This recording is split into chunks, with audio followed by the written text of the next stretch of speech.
On prend 2 bonnes respirations.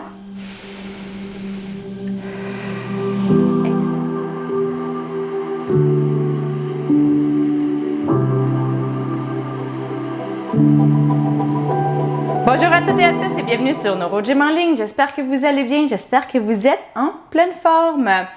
Dans la vidéo d'aujourd'hui, on va travailler le bras, en fait le bras qui est très spastique, la spasticité, que peut-être la main est fermée, que le coude est plié, que l'épaule n'a pas beaucoup de mouvement. Donc je vais vous montrer comment on peut faire pour tout d'abord étirer et ensuite aller mobiliser le bras, aller travailler le contrôle moteur pour aider à mieux gérer la spasticité et à retrouver de la mobilité dans le bras. Donc, vous pouvez vous installer confortablement, idéalement assis pour vraiment pouvoir vous concentrer juste sur le bras, ne pas avoir à contrôler votre équilibre, votre posture et tout. Puis pour ceux qui n'ont pas la spasticité, vous pouvez également faire les exercices. Vous allez voir, c'est quand même des exercices de mobilité, de renforcement. Mais cette vidéo est spécifiquement faite pour les gens qui ont de la spasticité, donc peut-être des gens qui auraient la sclérose en plaques, les gens qui ont eu un AVC, beaucoup d'entre vous avaient de la spasticité au niveau du bras ou un manque de contrôle moteur.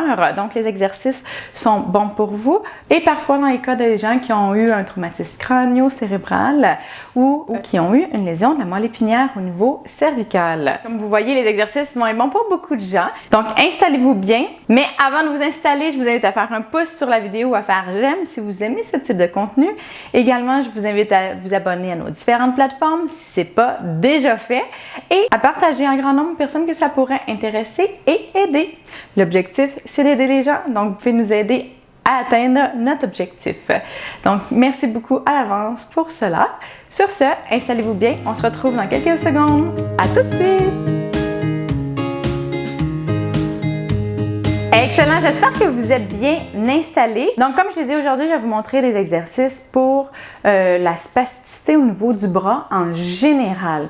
Donc, je vais vous montrer des exercices pour aller étirer, faire de la mise en charge et aller mobiliser le bras quand c'est spastique. C'est important de se rappeler de faire les exercices très doucement. La spasticité va réagir en fait au mouvement rapide. La spasticité, c'est un réflexe d'étirement. Des fois, on ne voit pas tout à fait c'est quoi l'étirement parce que ça peut être les changements de position, ça peut être... des fois, on va avoir plus de spasticité quand on travaille fort, on fait un effort très fort, puis le bras monte comme ça. C'est très complexe la spasticité. On ne comprend pas tout, qu'est-ce qui... tout le phénomène en fait, là. Donc, mais c'est vraiment... Vous allez voir, là, si vous allez doucement, ça va augmenter votre spasticité, vous allez avoir des spasmes, une augmentation de tonus. Donc, il faut y aller très doucement. Pour ceux qui n'ont pas beaucoup de spasticité ou pour ceux qui n'en ont pas du tout, ça va faire des étirements. Allez-y tout de même doucement. On ne veut pas trop stresser les tissus. On veut y aller doucement pour se sentir bien. Donc, au niveau du bras, la spasticité est en flexion. Souvent, on va avoir les doigts fermés comme ça, le pouce parfois à l'intérieur ou pas. Et il va avoir une flexion du poignet, flexion du coude et le bras va être collé le long du corps comme ça. OK? La première chose qu'on va faire, c'est qu'on va aller ouvrir les doigts. Donc, on va essayer de glisser nos doigts comme ça dans nos autres doigts et d'aller ouvrir et d'aller en extension du poignet comme ça. OK? On va faire des 30 secondes, mais si vous avez beaucoup de difficultés à ouvrir vos doigts, restez comme ça jusqu'à la toute fin de l'exercice. Donc, on y va. On ouvre les doigts, vous faites glisser vos doigts dans l'autre doigt et on essaie d'aller en extension comme ça. OK? Ça se peut que le poignet reste, que le coude reste plié. Si vous êtes capable, on va essayer d'allonger doucement. On prend des bonnes respirations. On allonge. Le bout des doigts va peut-être refermer comme ça, mais c'est pas grave. On essaie d'ouvrir le plus possible. Donc, le poignet en extension comme ça. On essaie d'emmener le coude en extension. Excellent. Restez comme ça si ça a été difficile. OK? On prend des bonnes respirations. Si c'est douloureux, relâchez. Et on va refaire. On ouvre, on étend.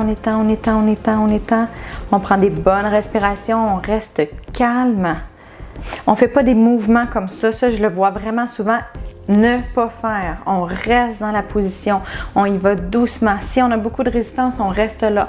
Prenez des bonnes respirations. Vous allez sentir que ça va se libérer un petit peu, que la résistance, ça va s'assouplir, que la résistance va diminuer et on continue doucement.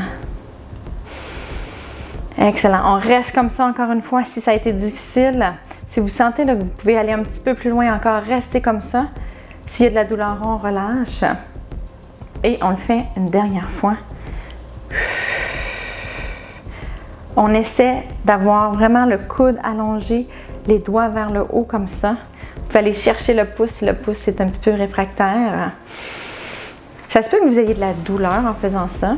Si vous n'avez pas du tout de douleur et que c'est très mobile, faites quand même attention. On ne veut pas avoir les doigts tout croche ou le poignet croche.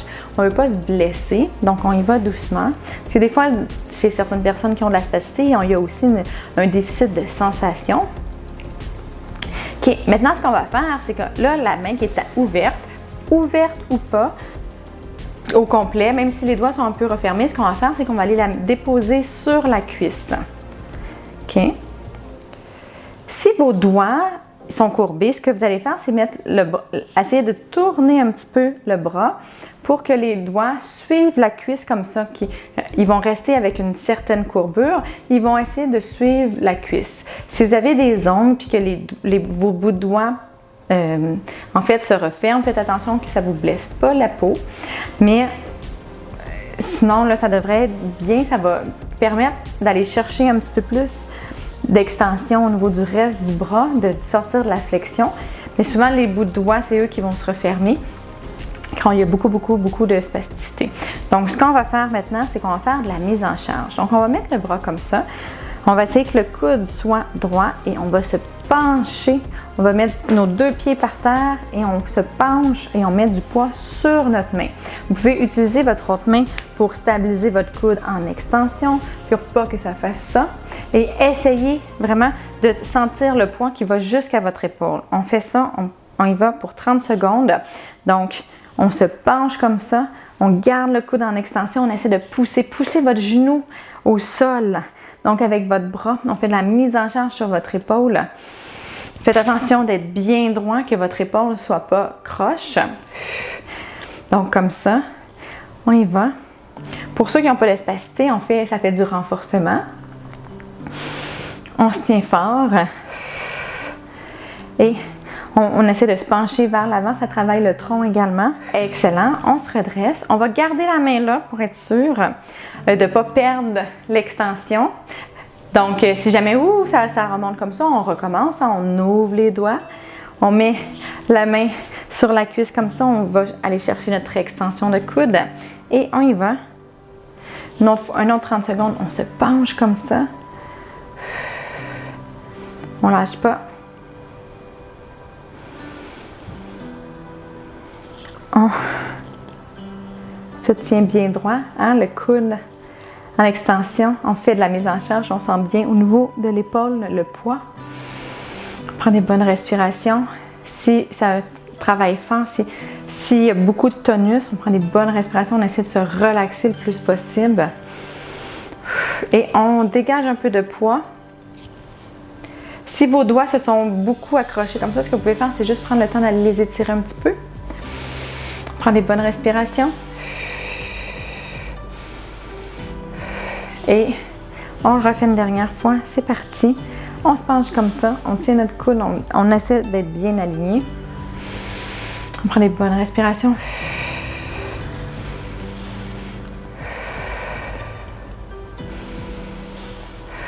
On ne lâche pas.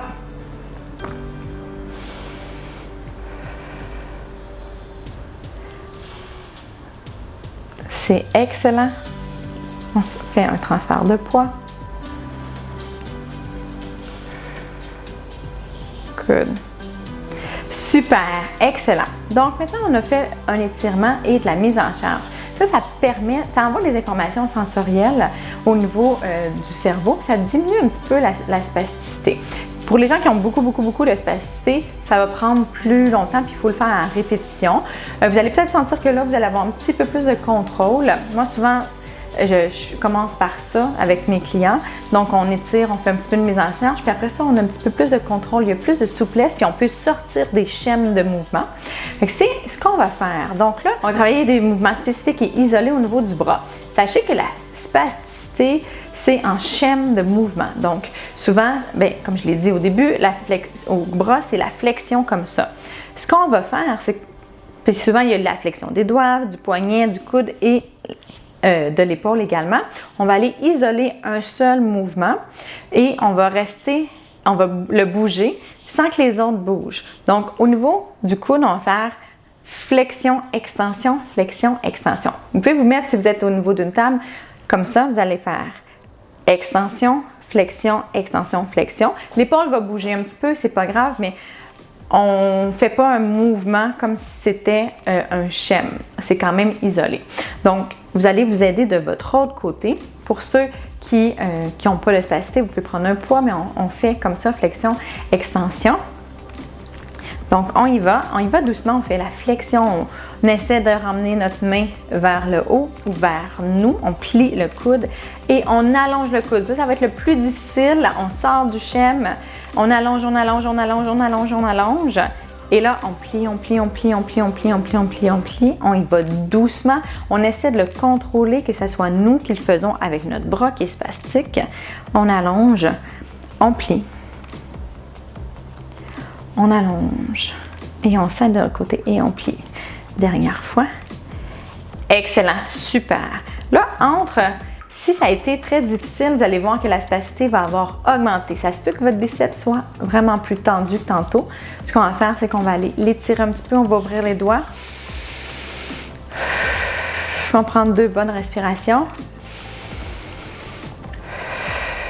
Excellent. Et on refait ça. Donc, flexion. On plie le coude et on allonge le coude. On plie le coude. Et on allonge le coude. On plie. Plier, c'est la spasticité des fois. Donc, on essaie d'y aller doucement et contrôler. On allonge doucement. Ça, pour allonger, des fois, il va falloir que vous poussiez comme ça, fort, fort, fort, fort, fort, mais doucement quand même. Donc, ça veut dire pas rapidement, mais vous allez devoir mettre une bonne pression avec votre autre côté. Et on revient. Puis là, vous essayez de voir, est-ce que ça se tend vraiment? Est-ce qu'il y a des spasmes où le tonus augmente vraiment beaucoup? Si oui, allez-y vraiment, vraiment doucement. OK. Même si vous le faites 2 fois pendant 30 secondes ou 1 fois, c'est correct. Ça veut dire que vous avez beaucoup, beaucoup de spasticité puis que le mouvement passif est très difficile. À ce moment-là, il faut y aller doucement, il faut respecter ça. Comme je l'ai dit plus tôt, la spasticité, c'est un réflexe d'étirement. Si vous y allez rapidement, c'est pire, ça active la spasticité. Donc, il ne faut pas en faire plein. OK? On y va une dernière fois. Et là, on allonge.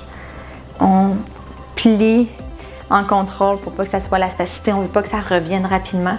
On allonge. On plie.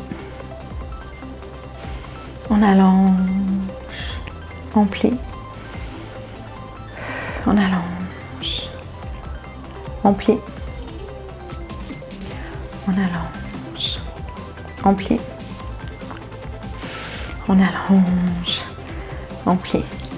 Excellent, super. Le dernier exercice qu'on va faire de la flexion d'épaule. Les gens qui ont de la spasticité au niveau du bras, souvent quand on demande de faire la flexion, ils vont faire comme ça. Puis là, le poing va s'emmener comme ça. Le bras, en fait, va aller en abduction. C'est très difficile de faire la flexion devant. Puis, s'ils font la flexion devant, souvent le coude, le bras, tout ça, ça va se plier beaucoup. Là, on veut truquer un petit peu le cerveau. Ce qu'on va faire, c'est qu'on va maintenir le bras en extension. On va lui empêcher de faire de la spasticité, d'aller en flexion au niveau du coude. Et on va faire la flexion d'épaule. Pas sur leur côté, mais devant. C'est vraiment bien important. Donc, pas le mouvement comme ça, parce que c'est souvent comme ça que les gens vont essayer de bouger, de lever. C'est très rare qu'ils vont être capables de faire comme ça quand on a beaucoup de spasticité. Donc, on va essayer de travailler hors schème de spasticité. C'est difficile, c'est l'exercice le plus difficile, mais on y a été en progression. Hein? On a étiré, on a fait de la mise en charge, on a fait un mouvement hors schème, mais isolé. Là, on va aller travailler 2 composantes. Donc, on va essayer de réduire la spasticité au niveau du biceps, sortir du schème au niveau de l'épaule. Donc, on essaie ça. C'est plus difficile. Donc, soyez patient avec vous, allez-y doucement. Ce qu'on va faire, c'est que vous allez entrelacer vos doigts comme ça.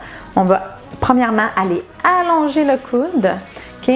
On essaie aussi d'ouvrir un petit peu le poignet. Les doigts, on va les laisser fermer. Si vous avez beaucoup de spasticité, ça va être très, très, très difficile de garder les doigts ouverts. C'est correct. On n'est pas obligé d'avoir toutes les composantes parce que des fois, c'est trop difficile. Et ce qu'on fait, c'est que là, on lève vers le haut, pas trop haut, au niveau des yeux à peu près, et on redescend. Et là, si le coude essaie de se plier, on pousse, on garde la tension au niveau du bras, et là, on lève, on lève, on lève, on lève, on lève, on lève. On lâche pas. On lève, on lève, on lève, on lève. Et on redescend. On lève, on lève, on lève. Là, ça se peut que ça plie comme ça, on garde la tension. Moi, je vais défaire mes doigts, mais si vous avez eu de la difficulté, gardez vos doigts tendus. Ce qu'on va faire, c'est qu'on va aller s'étirer un petit peu. On s'étire, on prend 2 bonnes respirations.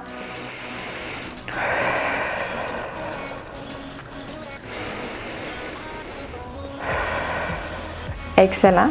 Et on refait, on garde le coude en extension. On lève, on lève, on lève, on lève devant, on garde les doigts devant nous, le poing devant nous. Et on redescend. Allez, on lève, on lève, on lève, on lève. Et on redescend. On lève, on lève, on lève, on lève.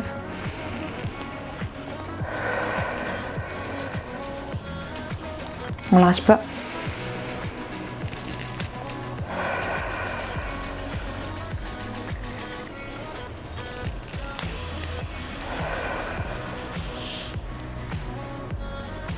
Excellent, super. Gardez les doigts comme ça si ça a été difficile.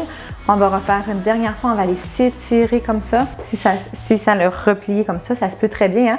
C'est beaucoup plus difficile au niveau moteur, plus complexe, donc ça va augmenter la spasticité, le tonus chez beaucoup de gens. Donc, on étire comme ça. Si vous laissez vos bras vers le bas, ça va être un petit peu plus facile, je veux dire. Ça va être plus facile d'aller s'étirer. On prend 2 bonnes respirations.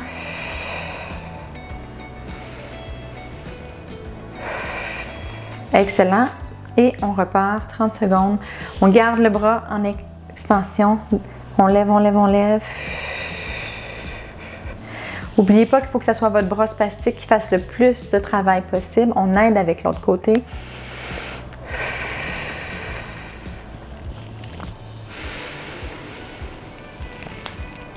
On respire bien. On lâche pas.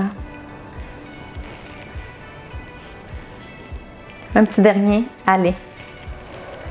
Excellent, super. Donc, j'espère que vous avez aimé la séance et que ça n'a pas été trop difficile. Sachez là que c'est difficile pour les gens qui ont beaucoup de spasticité. C'est des choses qui sont des exercices qui ont l'air simples, mais qui sont très difficiles parce que la spasticité est très réfractaire à ce qu'on sorte des schèmes puis qu'on fasse des mouvements qui sont différents de ce qui est le mouvement de spasticité. Puis ça fait déclencher plus de spasticité. La clé, c'est d'y aller doucement, mais fermement, et également de faire beaucoup de répétitions. Donc, c'est pas suffisant de le faire juste une fois de temps en temps. Pour vraiment augmenter le contrôle moteur puis diminuer la spasticité, il faut les faire régulièrement. Tous les jours, plusieurs fois par jour, aller s'étirer. Beaucoup de gens vont avoir des orthèses de repos qui vont mettre les membres en position d'étirement. Ça fait une bonne différence. Chez beaucoup de mes patients, beaucoup de mes clients, souvent il faut autre chose aussi. Il faut de la médication, il faut faire des exercices. C'est complexe la spasticité. Ça demande beaucoup d'interventions, mais sachez que vous pouvez mieux la gérer. On ne peut pas nécessairement l'éliminer, c'est très rare qu'il n'y en a plus du tout. Donc, quand on a une condition neurologique comme la sclérose en plaques, qu'on a eu un AVC, la spasticité, il faut apprendre à vivre avec, on peut apprendre à la gérer, puis à diminuer les symptômes, les douleurs, les raideurs. Avec le temps, ça s'améliore, mais ça prend beaucoup de temps, surtout au niveau du bras. Donc, soyez patient, continuez à faire les exercices. Refaites cette vidéo-là plein de fois. Il y en a d'autres, je vais vous préparer d'autres vidéos également. Puis, c'est ça. La clé, c'est la persévérance et la mise en charge, les étirements et travailler le contrôle moteur. Donc, c'est comme ça qu'on peut, au niveau des exercices, qu'on peut apprendre à mieux gérer la spasticité. Donc, voilà. J'espère que vous avez aimé la séance. Si vous avez aimé la séance, je vous invite à faire un pouce sur la vidéo, à faire j'aime. Je vous invite également à vous abonner à nos différentes plateformes. Donc, vous pouvez voir les vidéos sur YouTube et Facebook. Et vous pouvez nous suivre également sur Instagram. Vous avez des plus petites vidéos. Sinon, vous avez plein de posts avec plein d'informations. Donc, vous pouvez nous suivre sur toutes ces plateformes-là. Et également, on vous invite à partager un grand nombre de personnes que ça pourrait intéresser et aider. Donc, notre objectif avec NeuroGym, c'est de donner des ressources, des informations, des exercices pour les gens avec différentes conditions neurologiques, mais aussi pour les gens qui veulent juste prendre soin d'eux et faire de l'exercice, à atteindre leurs objectifs, peu importe les objectifs. On essaie de couvrir un peu de tout. Donc, vous pouvez nous aider dans notre mission, atteindre nos objectifs en partageant en grand nombre. Je vous remercie à l'avance et sur ce, je vous dis un grand merci de nous suivre et de faire les exercices avec moi. Je vous souhaite une excellente journée et j'ai très hâte de vous revoir dans une prochaine vidéo. Au revoir!